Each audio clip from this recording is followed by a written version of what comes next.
माननीय देश धर्मशाला नहीं है। जो चाहे जिस उद्देश्य से चाहे यहां आकर रह जाएगा, ऐसा नहीं होगा। कानूनी तरीके से देश के अंदर अपने देश को और हमारे देश को समृद्ध करने कोई आता है तो इसका स्वागत है, मगर सुरक्षा के लिए खतरा है, उसको रोकने का प्रावधान करने का हमारी संसद का अधिकार भी। गृह मंत्री शाह ने साफ ऐलान कर दिया है कि हिंदुस्तान कोई धर्मशाला नहीं है कि जो कोई आएगा रह जाएगा, अवैध तरीके से घुसेगा और उसे शरण दे दिया जाएगा।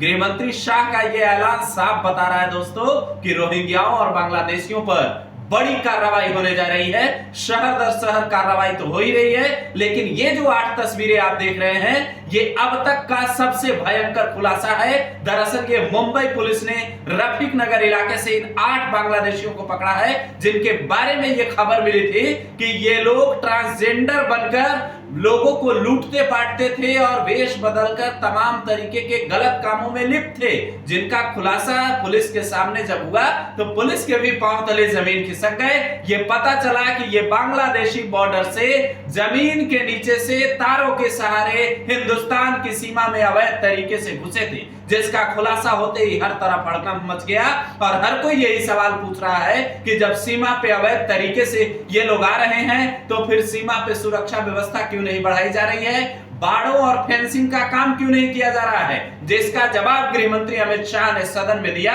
तो ममता सरकार गुस्से से लाल हो उठी। कैसे उन्होंने ममता सरकार की पोल खोल कर रख दी, जरा गृह मंत्री शाह का बयान सुनिए। माननीय देश धर्मशाला नहीं है। जो चाहे जिस उद्देश्य से चाहे यहां आकर रह जाएगा, ऐसा नहीं होगा। कानूनी तरीके से देश के अंदर अपने देश को और हमारे देश को समृद्ध करने कोई आता है तो इसका स्वागत है, मगर सुरक्षा के लिए खतरा है, उसको रोकने का प्रावधान करने का हमारी संसद का अधिकार भी। बांग्लादेश से सटी हुई सीमा 2216 किलोमीटर है, उसमें से 1653 किलोमीटर बाढ़ बन चुका है, बाढ़ के पास वाला रोड भी बन चुका है और चौकियां भी बन चुकी है। शेष फेंसिंग की लंबाई है 563 किलोमीटर।